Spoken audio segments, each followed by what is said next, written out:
Welcome back to the Card Pool. I'm your host, Stu. And I'm Kyle. And today we're having a magic moment for you, which is going to be a bit of a hot take. Hot takes. I love these kind of videos. Yeah. All right, so for this one, we actually picked 3 each. So we're going to be talking about commanders, our favorite format, of course. Commanders that just haven't aged very well. Yeah, the plastic surgery is showing, and it kind of needs to slow itself down. Yeah, things that used to be like the things that everyone was talking about, but now we feel have kind of fallen by the wayside as better options have come along. Now, these cards are not bad in general. They might just be better as the 99, or as like you just happen to like this deck. We're looking at a slightly competitive version of it. We'll explain a whole lot more, but we're not saying it as like, hey, there's a CEDH version of this. Certainly, that is not an excuse. Yeah, and certainly not saying these are bad cards, just things that have been outclassed recently. Yeah, kind of like Kyle. So moving on to Kyle. Actually, you know what? You gave such a good intro. You start off, dude. All What do you right, got sure. going? Yeah, I'm happy to. So the first card that we're going to be talking And you're about not here. outclassed. I take that. Oh, all right, thanks. So the number 1 here that we're going to be talking about is Karador, Ghost Chieftain. So as with a couple of these cards, this is from like the first generation of Commander products that were printed specifically for us Commander players. And that was back in, I don't even remember the year right now. I want to say like 2010 or earlier. Probably earlier than that. Yeah, probably around 2010. It might have been even earlier than that. But anyway, this is a card, of course, costs 8 mana, right? It's a legendary Centaur Spirit. It is black, green, and white, so tricolors, and it costs 8 mana, as I said.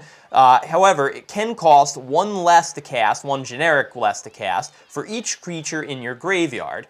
During each of your turns, you may cast 1 creature from your graveyard. It is a 3/4 for all of that mana. All right, so why, Kyle? Why is this not so good anymore? So, why bad, Kyle? It's much good, not? Yes? why bad?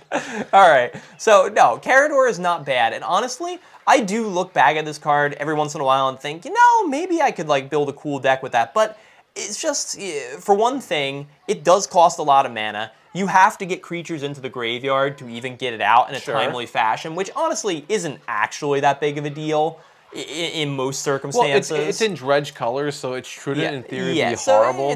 Although a lot of the like dredge and like reanimation stuff has leaned away from these colors recently. So like a lot of self-mill is not really in these colors anymore. It's more in blue. So the reanimator aspect has kind of like leaned away from this and even some into red.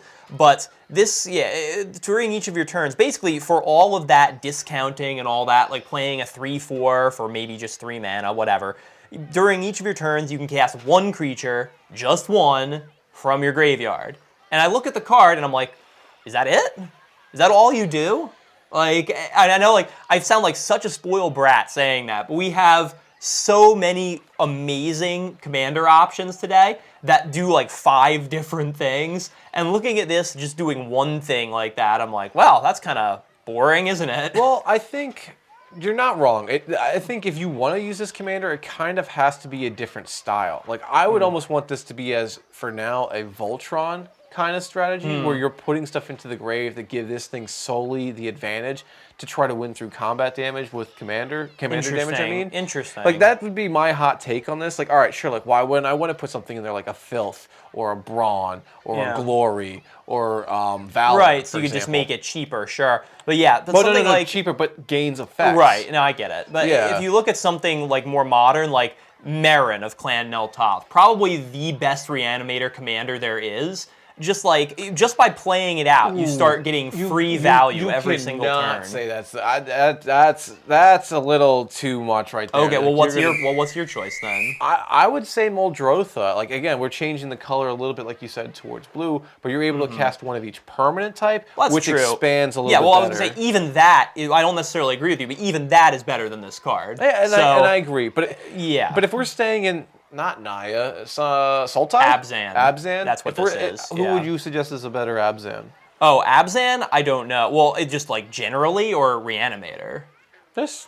Generally? I mean, play Gave over this. Infinite combos for days? Come on. Like, there's no comparison. So, I'm just saying, this card has been way outclassed in so many ways, and which is a shame.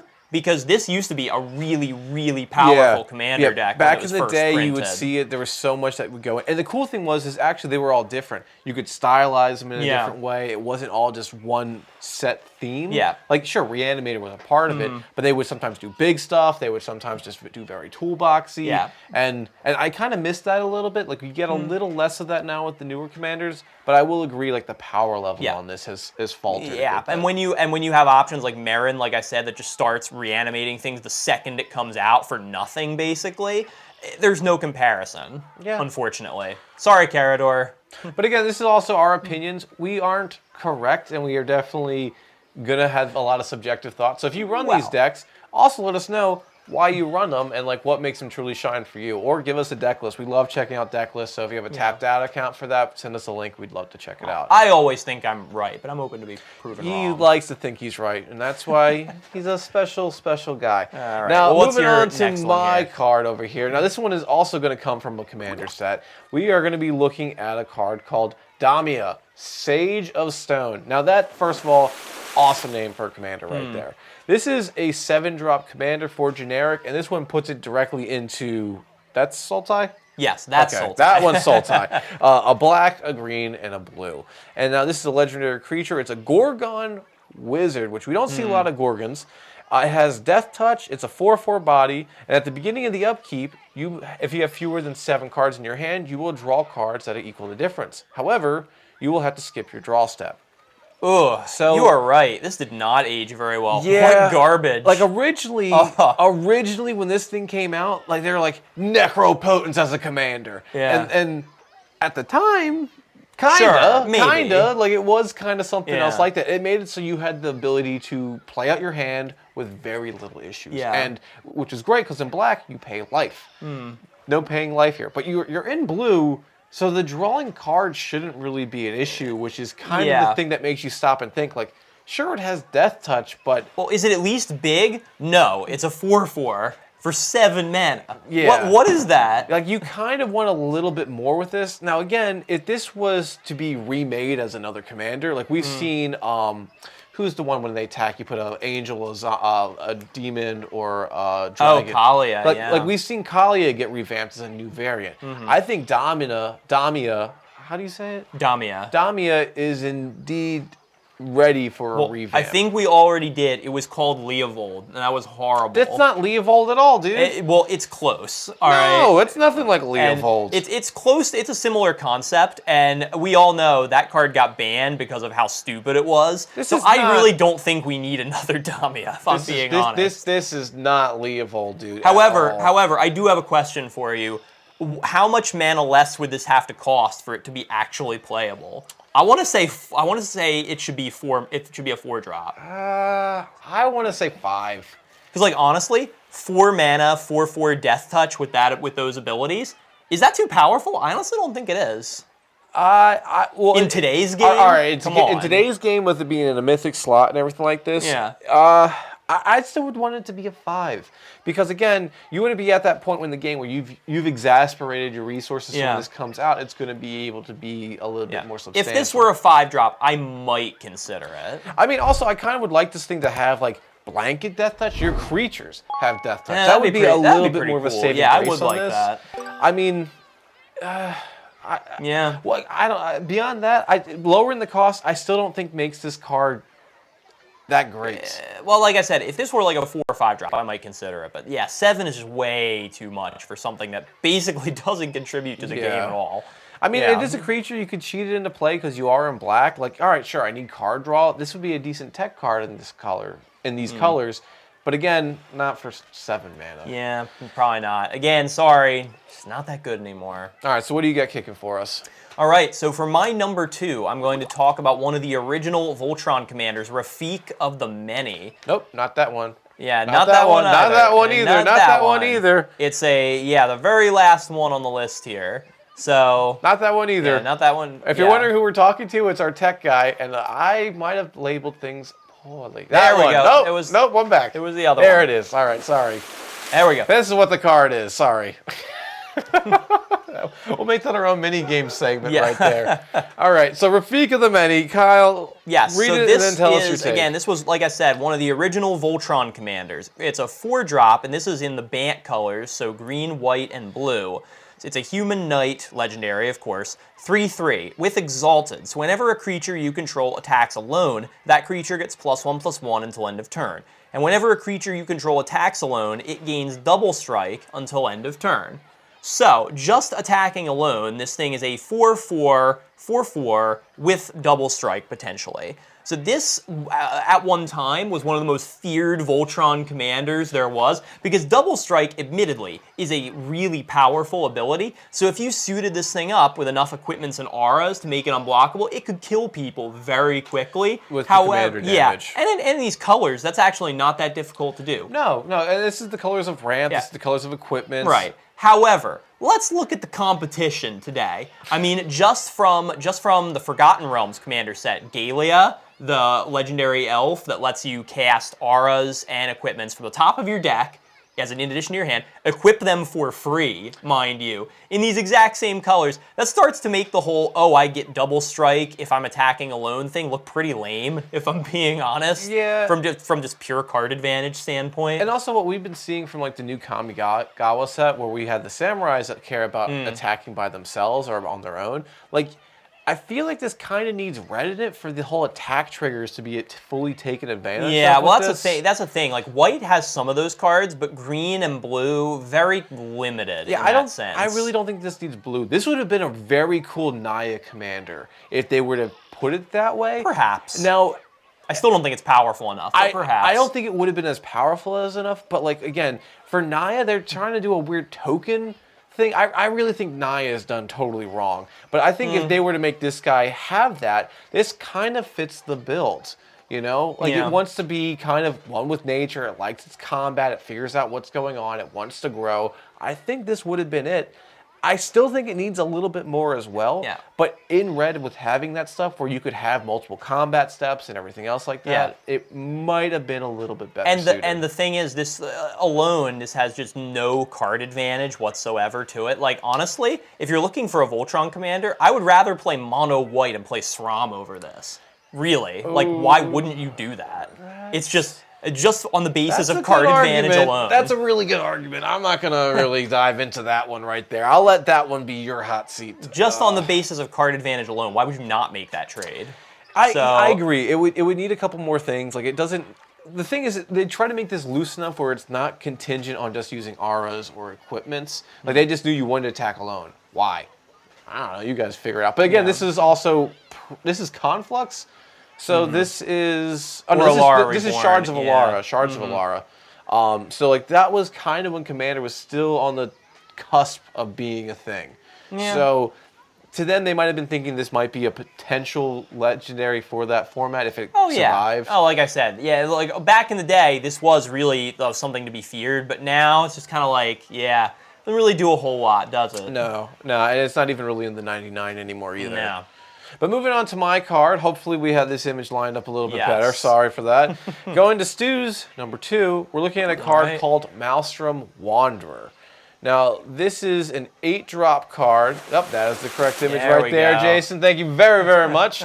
Maelstrom Wanderer. It is an 8-drop card, 5 generic, and it is in the teamer colors, which is blue, red, and green for a legendary elemental creature. You got it that time. Nice. I know a couple of them, and I know that because I saw Maelstrom Wanderer decks when I was playing. So what this creature does, it's a 7/5. Makes it so all creatures you control have haste, which include itself, and it has double Cascade. Now, Cascade has this really cool effect. It's an awesome mechanic in the game. I absolutely love it. When you cast a spell, exile cards from the top of your library until you exile a non-land card that costs less than this card, and then you may cast it without paying its mana cost and put the exile cards revealed on the bottom in a random order, and then since it's Cascade twice, you would do it again. Now this actually was not printed in a Commander product. I remember this was printed in like as one of the Plane Chase deck rares, and I remember when this came out, people were like, "Oh my god, this is so busted!" And honestly, like it is a pretty good card. Let's be honest, it still is. This is the one card on our list that I'm like, maybe this does still cut it. It does. See, this is a card you see in the 99 because it is a good card. Oh, It yeah. 100% is a good card. It's in a strong tribe. I love elementals. This is definitely in one of my elemental decks because it is so good. It can win games. It can give you great value. And like again, all creatures haste. You can do that at a cheaper cost. The body isn't the most impressive for what it does, but when this was a commander, you did want this to die. So having a 5 toughness on the butt was no big deal. You would want to just keep ramming it down someone's throat until it died, so you could get the double cascade again. Yeah, and the double cascade is the thing that really makes this valuable, because then that means whatever the next top 2 cards you got that are, 7 mana or less, you get to play for free. And if they're creatures, oh, guess what? They have haste now, too. Yeah, so it was really kind of cool with what it did, because it helped you dig without having to actually dig. So if you needed an answer, it could find it for you on its own. And going into Avenger of Zendikar and still having your land drop. Oh, yeah. There was a lot of really cool explosive potential, but also you could go ahead and hit a Soccer Tribe Elder or some sort of kind of meh thing or a counter spell. Always the problem with Cascade, which is why I just am very meh about the mechanic overall. So I've said a lot of things I like about this card, and those are great things, and that's the thing that makes this card really strong. But as a commander itself, you need the card to die, and without having its own way of doing it, you kind of don't want to take away from the theme of this, because this isn't in black. If this was in black, the whole thing all right, sacking itself so we can go back to the zone, I have mana, I'll recast it, that would have been a little bit more on tempo for this. However, it's not. Well, and I'm all for open-ended commanders that can be built a number of different ways. And this is one of them. This is just too open-ended, though. Because, it's for me, something like this just kind of devolves into let's just play good stuff kind of deck. And that's boring. I don't like that. There's nothing wrong with those kind of decks. I do like good stuff decks. I don't think every deck necessarily has to have a win con. Decks usually do need one at a point because people like games at the end. I want to play more games, etc., etc. But if you're playing good old-fashioned Magic, I would say this is a good commander for that. That being said, if I'm paying 8 mana for a commander, it better end the game. This doesn't really do that. It doesn't necessarily need to end the game. It needs to be a little bit more impactful. Yeah. Giving everything haste is good, sure, but if this is the only creature you're playing as a form of, hey, I don't have anything else to do, I need to build a board presence, you're not going to care about the haste a whole lot unless you're using a lot of tap effects. But then if you're using those, they're probably not big enough creatures to really do a lot of things with it. So you end up in this kind of catch-22 where it's I need this to die, but I don't have the mana to do this and cast what I need. It just feels a little bit clunky now, where a lot of other decks are a lot more streamlined based off of just the commander being super powerful. It does. I mean, let's lose a color and go down to just Simic, and we have Emoti, Celebrant of Bounty from the Commander Legends set, which gives all of your 6 mana or higher spells Cascade. That, I would argue, is by far superior to this in the command zone. Again, different deck type, but again, that pushes it in a different direction. So if you're giving it a little bit more of a better theme, it works a little better, which goes synonymous with this. But also, if you were to take another color, go down just to Izzet, a lot of low-cost Izzet commanders exist, and they do a lot more bigger things. So it's kind of 8 mana, sure, it's just in green, but it's not that big of a reason to make this high of a cost. No, not anymore anyway, unfortunately. But speaking of those Izzet cards, my last card here is actually going to be a shout out to one of those, no longer, underappreciated, kind of no longer as powerful Izzet commanders. Mizzix of the Magnus. So this is one of those, experience counter commanders from that one commander set that cared about experience counters. 2015 or 16? I don't know. I'm not sure exactly. But this one is a legendary Goblin Wizard. Costs 4 mana, and it's blue-red, which puts it in the Izzet category. And it's a 2/2. Whenever you cast an instant or sorcery with converted mana cost, which mana value, today, greater than the number of experience counters you have, you get an experience counter. Then, instants and sorceries you cast cost 1 less to cast for each experience counter you have. Now, I will be the first one to admit that the experience counter mechanic can be extremely good. Oh, yeah. Let's just look at Azuri, Claw of Progress, or Marin of Clan Neltoth, which we talked about before. 2 of the biggest offenders in terms of this is a stupidly powerful commander. Yeah. But for a lot of these other ones, the experience counters didn't really do a whole lot. And unfortunately, Mizzix is one of those. Back when this first came out, people were nuts about this, just like the other experience counter commanders. Yeah, oh my god, my big spells cost so much less now. It's crazy. But now, like let's just think about how many more Spellslinger commanders have been printed since this came out. Yeah. And this is pretty darn low on the list Well, as far as I'm concerned. I mean, even if we go back, like, I don't know, 2 sets ago, where we had 2 of the Izzet ones, the guy who's like the Maestro, and then we had the other one who's all about, they came in the same commander set, I forget what it was. Veyren, Voice of Duality, Zephi, Thunder Conductor, or even, I would even play Galazeth Prismari over this. Yeah, like, come on. Yeah, but exactly, that set where we got both of those, right? Yeah. I think do this one a little bit better. Now, again, you could run this in the 99. I think this also works in a good 99 spot. Perhaps. However, you need to be able to recur him to make sure you keep getting the counters. This needs to be out for the experience counters to work. Yeah, and so a lot of limiting factors on the experience counters make this just not nearly as good as it used to be. And the fact that you the getting of the experience counters is kind of limited the more of them you get. You have to play higher and higher spells to get any benefit off them. And yes, I get that it feeds into itself. But yeah, to discount some spells, it doesn't even contribute to the board state at all. You know, at least like a Galazeth Prismari, you're building around that with a treasure, like artifact type of deck. At least you're actively contributing to the board state while you're doing the things that you want to do. This doesn't really do that. Well, so what this is, and what you're dancing around it, this is a very glorified medallion. Yeah, well, it is. This is what this is. And the medallions are only so good based off of how big the spells are, which is what you're saying. But if you don't need them, like a Ponder doesn't do anything with this. A Preordain doesn't do anything with this. The first time you cast one, it will, but then after that, it does nothing. You get no reduction, doesn't help you with anything else like that. And blue and red like their low-costed spells. Sure, you want something like a Cyclonic, but that's a low-costed spell. The other effect with it doesn't actually do anything with this. Also, if you're trying to do like big, like, all right, extra turn spells, that's nice. But again, you have to have the mana online. You got to have this thing out. You need protection. It is a little clunky. And there's really no way, besides from like playing the spells, yes, you can play around with Proliferate a little bit, but this ability is not actually all that easy to like cheat around, for example. Like, there's even a one that I see a lot, actually, from the Midnight Hunt set, where it's like this creature reduces instants and sorceries by its power. Like, it reduces the cost by its power. There are a lot of fun ways you can cheat around that, like putting +1/+1 counters on it. Or just use a cantrip. Boosting it up of some kind. Yeah. This, you really can't do anything other than just cast some more spells, and a lot of the time, they won't even do anything for you. And this guy is a little guy, and also, you're going to need other creatures to block with, or attack with, or do something else with, or kind of hinder another opponent's strategy. And so since you're super gung-ho about instants and sorceries, unless you're using ones that generate tokens, at the time, there weren't a lot of those. Like, sure, you have the stuff that makes the amass tokens now. Like, that would probably go pretty good with this. But again, you're still forcing yourself to be put into another scenario, and it might not be as strong as something that doesn't have those restrictions. Yeah, okay, but far too limited to be useful right now. Oh, yeah, I agree. And as, again, like you said, Izzet has a lot of commanders to pick from, so right there, you pick the one that makes you the happiest. All right, so what is your last one? So the last one I'm talking about, and it pains me, but I have to admit it, it's Progenitus. Ooh, yeah. Now, this is my first commander I ever had entering the game, and because I also was like, I'm not gonna buy a bunch of cards, I'm just gonna throw them all in one deck, and this is what's better than doing every color.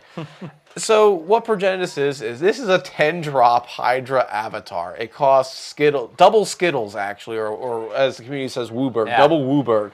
So it costs double white, double blue, double black, double red, double green for a 10/10 creature that has protection from everything.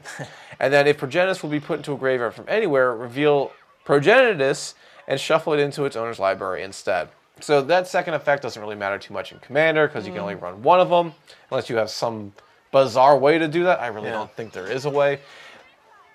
But the protection from everything, like we've said before in a previous video, protection's strong. And actually, we'll clarify what protection does real quick.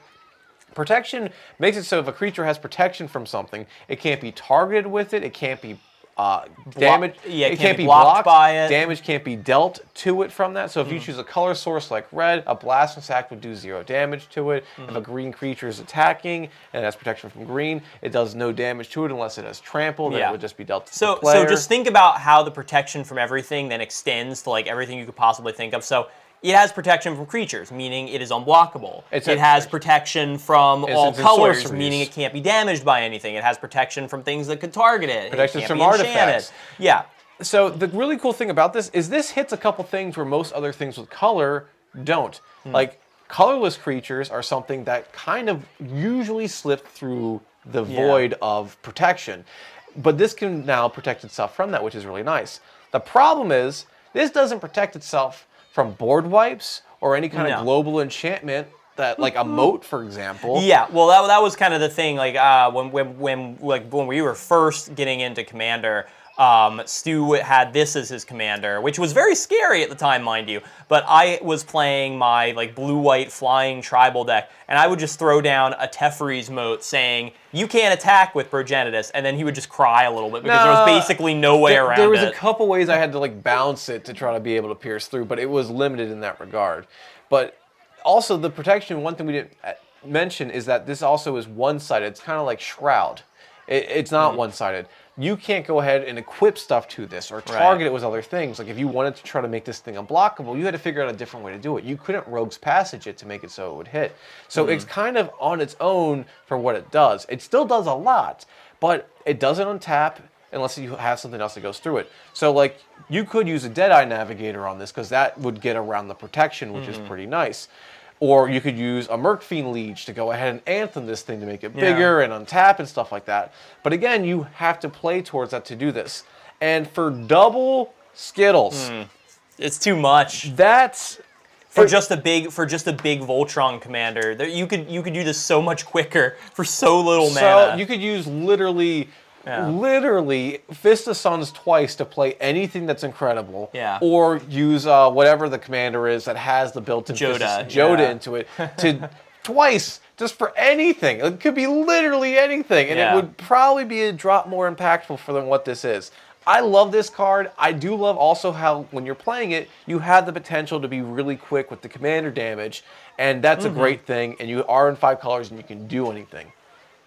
But for this mana cost, you need something else but beyond the fact that, hey, if Progenitus is also in your hand, and just saying like, oh, it has protection from everything, saying, oh, well, I've got a 10/10 out with protection from everything. Well, yeah, but that doesn't really stop me from swinging my 100 creatures at you and murdering you, does it? Yeah, but I mean, that's again an argument for like Voltron and everything else with this. But it doesn't have Indestructible, which is kind of the biggest thing that this thing would need to have. If it had Indestructible, then maybe we could have a conversation about this. Then it would be a contender for something else. Or like put the double Cascade on this.